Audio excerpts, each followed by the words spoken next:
Students, आज हम urine formation mechanism study करेंगे इस वीडियो के थ्रू।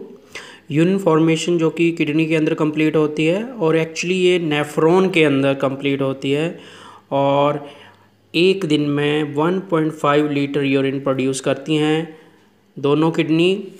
और ये 3 स्टेप में कंप्लीट होती है, जिसमें फर्स्ट स्टेप है अल्ट्रा फिल्ट्रेशन, सेकंड स्टेप है ट्यूबुलर रीअब्जॉर्प्शन और थर्ड स्टेप है ट्यूबुलर सेक्रीशन। सबसे पहले glomerular filtration rate. Quantity of glomerular filtrate formed each minute in all the nephrons of the two kidney. दोनों किडनी के अंदर जितने भी नेफ्रॉन्स हैं जो एक मिनट के अंदर जितना फिल्ट्रेट प्रोड्यूस करते हैं उसे हम GFR ग्लोमेरुलर फिल्ट्रेशन रेट बोलते हैं, जो कि 125 ml पर मिनट है और 180 लीटर पर डे है। अब जो अल्ट्रा फिल्ट्रेशन है वो ग्लोमेरुलस पार्ट के अंदर कंप्लीट होती है और ये डिफरेंट प्रेशर के ऊपर डिपेंड करती है। सबसे पहले जो ब्लड एफरेंट आर्टरियोल के थ्रू ग्लोमेरुलस पार्ट में एंटर कर रहा है वो हाई प्रेशर का होता है, इसीलिए इस स्टेप को हम अल्ट्रा फिल्ट्रेशन भी बोलते हैं, फिल्ट्रेशन अंडर हाई प्रेशर। अब ग्लोमेरुलस के अंदर जो प्रेशर लग रहा है कैप्सुलर एंड की तरफ, उसे हम बोलेंगे ग्लोमेरुलर हाइड्रोस्टैटिक प्रेशर या glomerular blood hydrostatic pressure GHP, जो कि 60 mmHg है। ब्लड के अंदर जो प्लाज्मा प्रोटीन्स हैं वो एक अपोजिट प्रेशर लगा रहे हैं ग्लोमेरुलस की तरफ, जिसे हम ब्लड कोलॉइडल ऑस्मोटिक प्रेशर भी बोलते हैं और शॉर्ट में BCOP। तीसरा प्रेशर है कैप्सुलर हाइड्रोस्टैटिक प्रेशर, जो कैप्सुलर पार्ट से वोमेन कैप्सूल की तरफ से यानी कि फिल्ट्रेट की तरफ से ग्लोमेरुलस पार्ट की तरफ लग रहा है, उसे हम कैप्सुलर हाइड्रोस्टैटिक प्रेशर बोलेंगे और शॉर्ट में CHP बोलेंगे, जो कि 18 mmHg है।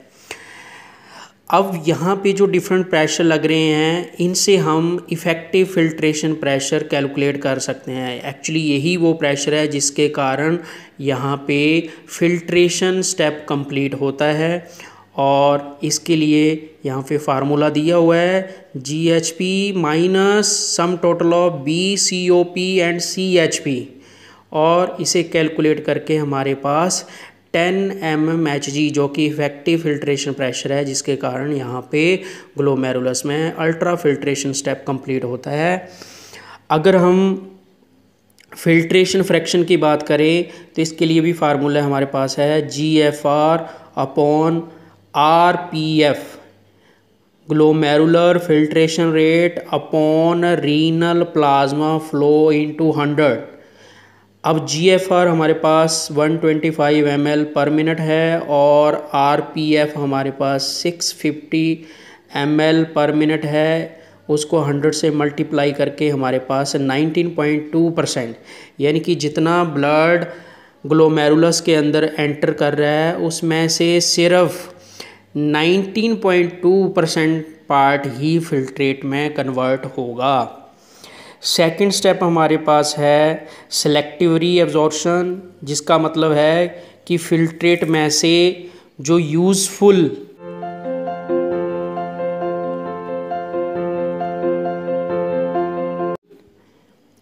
मॉलिक्यूल्स हैं उनका वापिस ब्लड में जाना, इसी को हम सेलेक्टिव रीअब्जॉर्प्शन स्टेप बोलते हैं।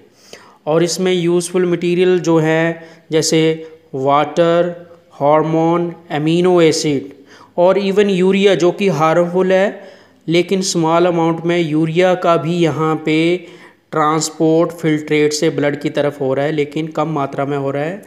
उसके बाद vitamin, glucose, potassium, chloride ion, phosphate ion, bicarbonate ion, इन सभी का ट्रांसपोर्ट ब्लड की तरफ हो रहा है। अब इसमें भी डिफरेंट प्रोसेसेस का रोल है, जैसे सोडियम पोटेशियम का ट्रांसपोर्ट प्राइमरी एक्टिव ट्रांसपोर्ट के थ्रू होता है। ये ऐसा ट्रांसपोर्ट है जहाँ पे एनर्जी की ज़रूरत पड़ती है और एनर्जी ATP से आती है और low concentration to high concentration की तरफ चीज़ मूव करती है। जो ग्लूकोज का ट्रांसपोर्ट है और अमीनो एसिड का ट्रांसपोर्ट है वो सेकेंडरी एक्टिव ट्रांसपोर्ट के थ्रू हो रहा है, यानी कि यहाँ पे एनर्जी का सोर्स एटीपी को छोड़ के कोई और बायोमोलिक्यूल्स है और यहाँ पे भी लो कंसंट्रेशन से हाई कंसंट्रेशन की तरफ मूवमेंट हो रही है। वाटर का जो ट्रांसपोर्ट है वो ऑस्मोसिस प्रोसेस के थ्रू होता है, जिसमें क्लोराइड आयन और यूरिया का ट्रांसपोर्ट जो है वो डिफ्यूज़न के थ्रू हो रहा है, यानी कि higher concentration to lower concentration. तो 65% जो पोर्शन है वो पीसीटी प्रॉक्सिमल कन्वोल्यूटेड ट्यूब्यूल में ही रीएब्जॉर्ब हो जाता है और यहाँ पे जो फिल्ट्रेट है वो ब्लड के बिल्कुल आइसोटोनिक है, यानी कि फिल्ट्रेट के अंदर और ब्लड के अंदर दोनों तरफ जो सल्यूट कंसंट्रेशन है वो एक जैसी है।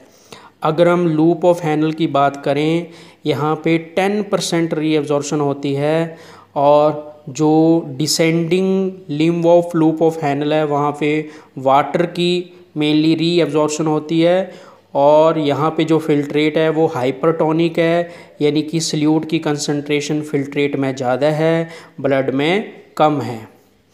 जो असेंडिंग पार्ट है वहाँ पे वो इम्परमिएबल है वाटर के लिए, यानी कि वहाँ पे वाटर की रीएब्जॉर्प्शन नहीं होती है, इसलिए फिल्ट्रेट जो है वो हाइपोटोनिक है ब्लड के मुकाबले में, यानी कि फिल्ट्रेट डिल्यूटेड है, उसमें सल्यूट कंसंट्रेशन कम है ब्लड के मुकाबले में।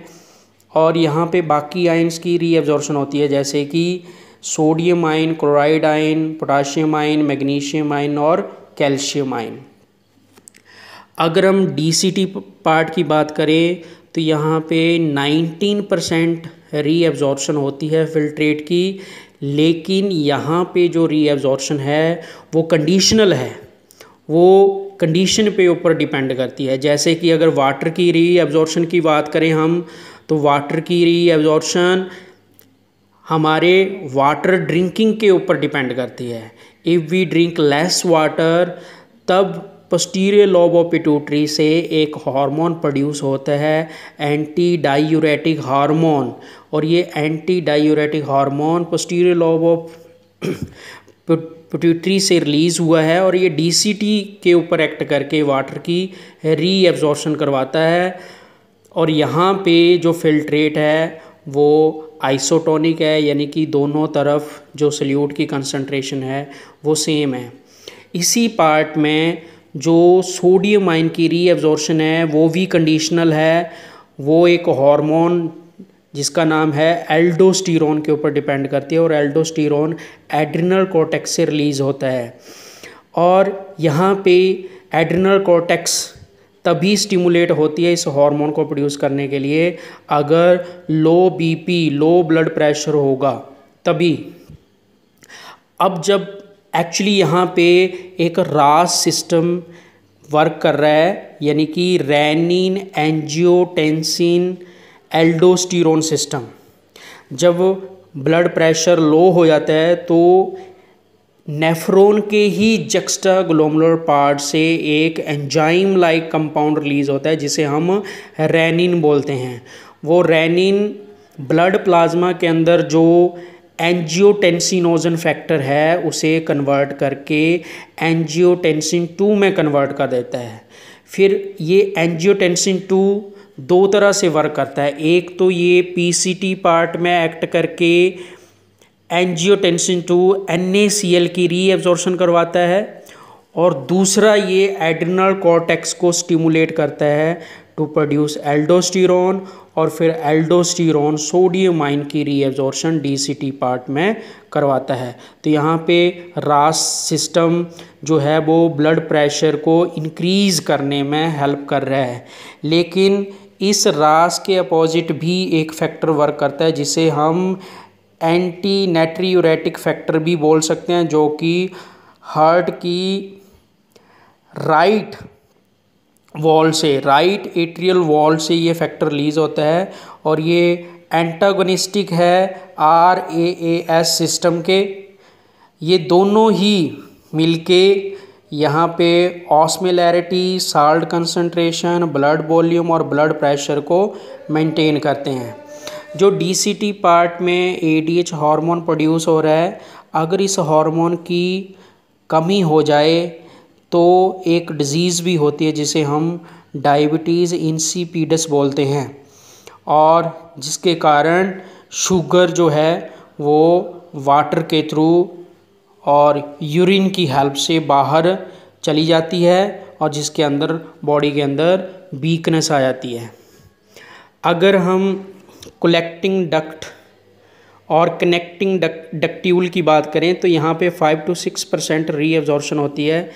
सोडियम क्लोराइड, बाइकार्बोनेट और वाटर जैसे मॉलिक्यूल ये सारे फिल्ट्रेट से ब्लड की तरफ चले जाते हैं। और उसके बाद अगर हम तीसरे स्टेप की बात करें तो तीसरा स्टेप जो है वो ट्यूबुलर सेक्रीशन है, और ट्यूबुलर सेक्रीशन में जो ट्रांसपोर्ट है वो सिलेक्टिव रीअब्जॉर्प्शन के बिल्कुल अपोजिट डायरेक्शन में होता है, यानी कि यहाँ पे ब्लड से जो हार्मफुल कंपोनेंट हैं वो फिल्ट्रेट में चले जाते हैं, जैसे कि ड्रग्स लाइक पेनिसिलिन, पिगमेंट्स, और पीसीटी पार्ट में हाइड्रोजन आयन जिसका सबसे ज़्यादा सक्रीशन होता है पीसीटी पार्ट में, फिर क्रिएटिन और हिप्यूरिक एसिड, ये पीसीटी पार्ट में इनका सक्रीशन होता है।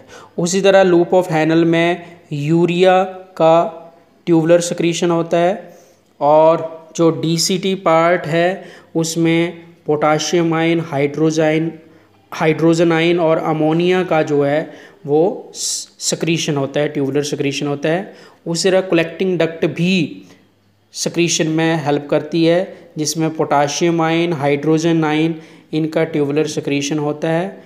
और फाइनली यूरिन की प्रोडक्शन होती है। यूरिन कलेक्टिंग डक्ट से माइनर कैलिक्स, माइनर कैलिक्स से मेजर कैलिक्स, मेजर कैलिक्स से रीनल पेल्विस और रीनल पेल्विस से यूरेटर, और यूरेटर से यूरिनरी ब्लैडर के अंदर, और फिर यूरेथ्रा के थ्रू ये पास आउट कर जाता है। अगर हम